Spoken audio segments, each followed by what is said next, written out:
عصر کے بعد تحیۃ المسجد پڑھنا. ہم افطاری کے لیے روزانہ عصر کے بعد مسجد جاتے ہیں, تو کیا عصر کے بعد تحیۃ المسجد پڑھنے کی اجازت ہے؟ جویریہ خان جرمنی سے. بعض فقہا اس کی قائل ہیں, وہ کہتے ہیں حدیث میں آتا ہے جب مسجد میں داخل ہو تو 2 رکعت پڑھو, تو وہ کہتے ہیں اس میں تو کوئی نبی نے فرق نہیں کیا کہ مکروہ وقت ہو یا نہ ہو. لیکن امام ابو حنیفہ اور فقہائے حنفیہ کہتے ہیں کہ مکروہ وقت میں چونکہ نمازیں پڑھنا منع ہے, تو یہ جو حدیث میں آتا ہے جب مسجد میں داخل ہو تو 2 رکعت پڑھو, تو مکروہ وقت کے علاوہ مراد ہے اس سے. وہ تو آٹومیٹیکلی وہ تو ایک عام اصول نبی نے ضابطہ بیان کر دیا کہ مکروہ وقت میں نماز جائز نہیں ہے, تو اس لیے اس کو الگ سے مستثنیٰ نہیں کیا. تو اگر آپ فقہ حنفی کو فالو کرتی ہیں, اردو اسپیکنگ زیادہ تر 99.9% فقہ حنفی کو ہی فالو کرتے ہیں, تو پھر آپ یہ نماز نہ پڑھیں. ایک فقہ کو فالو کرنا چاہیے, دوسرے پر اعتراض نہیں کرنا چاہیے. یہی طریقہ اسلام پر, شریعت پر چلنے کے لیے سب سے بہتر ہے. اور اگر آپ اختلافات کی بھینٹ چڑھیں گے اور بس میں ہی صحیح ہوں دوسرے غلط ہیں, تو پھر خواریت پھیلے گی.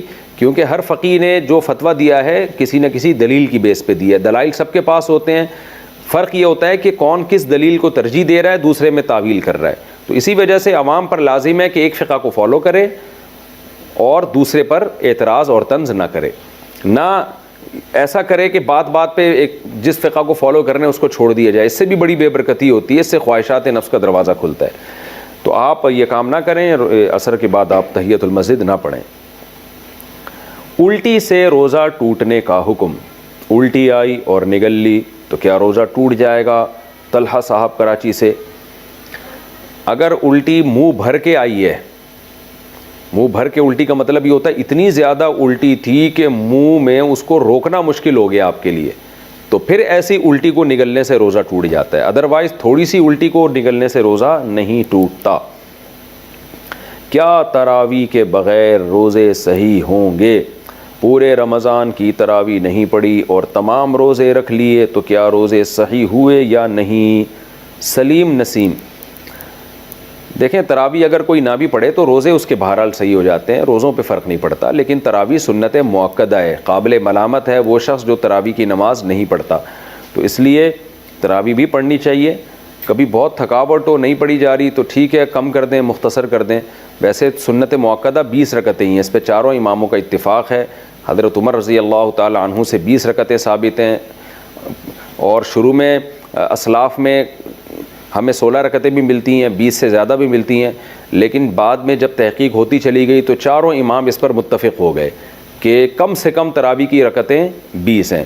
امام احمد بن حنبل کا بھی یہی فتویٰ ہے جو امام بخاری کے استاذ ہیں, کہ امام ترمذی نے جو ان کا نقل کیا فتویٰ, اس کو تو یہ نقل کیا کہ 20 اور 16 میں اختیار ہے اس کو. 8 کا تو کہیں بھی نہیں ملتا, ہمیں کسی اسلاف سے نہیں ملتا کسی صحیح حدیث سے کہ 8 رکعت پڑھی ہو. موطا امام مالک کی جو ایک 8 رکعت والی حدیث ہے اس کو خود امام مالک نہیں مانتے, تو وہ مسترب حدیث ہونے کی وجہ سے وہ ضعیف حدیث ہے.